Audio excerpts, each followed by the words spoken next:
आकाशवाणी मध्य प्रदेश से प्रस्तुत हैं प्रादेशिक समाचार।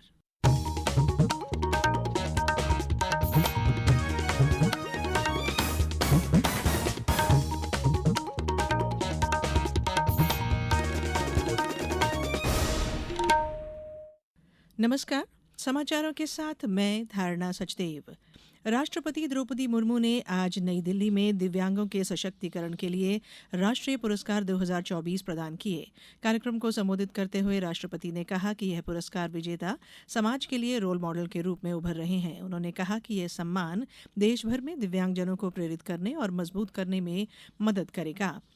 वास्तव में दिव्यांगजन के अदम्य उत्साह को देखकर हम सभी को प्रेरणा मिलती है।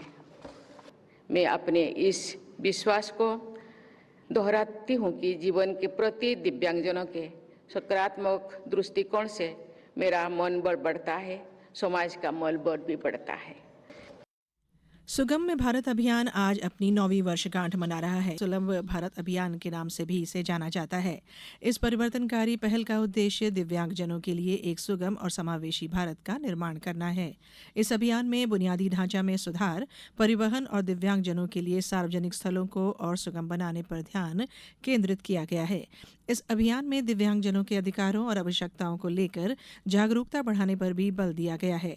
सुगम सार्वजनिक परिवहन से लेकर समावेशी शैक्षणिक पहल की सुविधा देकर इस अभियान ने गरिमा और सम्मान के साथ करोड़ों दिव्यांगजनों को जीवन जीने योग्य बनाया है।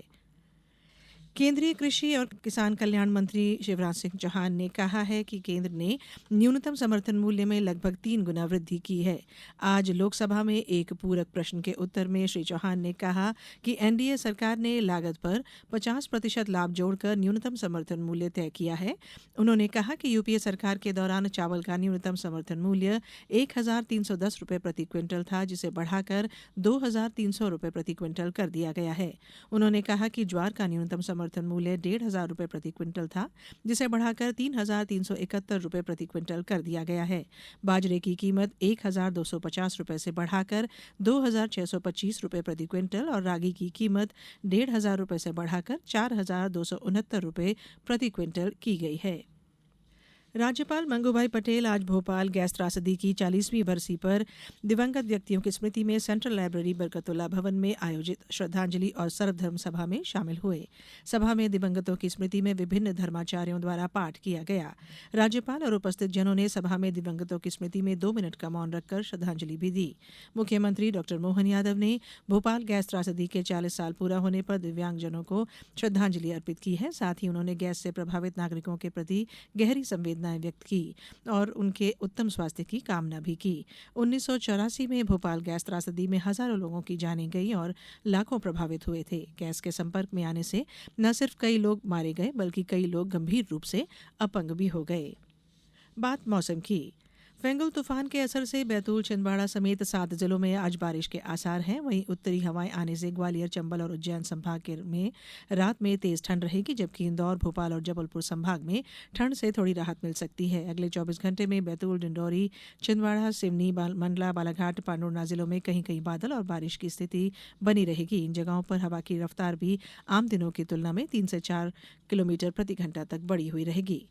बात खेल की। भारत के पवन कम्पेली ने कल थाईलैंड के बैंकॉक में 2024 एशियाई निर्यात खेलों में ई फुटबॉल स्पर्धा में कांस्य पदक हासिल किया है। यह एशियाई निर्यात खेलों में भारत का पहला पदक है। पवन को मिस्टर टॉमबॉय के नाम से भी जाना जाता है। अब कुछ समाचार संक्षेप में। शहडोल जिले में इस साल 7,137 छात्रों ने आवास सहायता योजना के तहत आवेदन दिया है। इसमें 60% से अधिक छात्र जिला मुख्यालय में रहते हैं। शिक्षण संस्थाओं ने अब तक 6,570 आवेदन मंजूर किए हैं। नर्मदापुरम में आज विश्व दिव्यांग दिवस पर दिव्यांगजनों के अनेक कार्यक्रमों का आयोजन किया जा रहा है। यहाँ खेलकूद प्रतियोगिता, सांस्कृतिक कार्यक्रम, स्वास्थ्य शिविर और नशा मुक्त भारत अभियान के क्रियान्वयन के लिए नशा मुक्ति की शपथ ग्रहण जैसे कार्यक्रम हो रहे हैं। इस बुलेटिन में इतना ही। नमस्कार।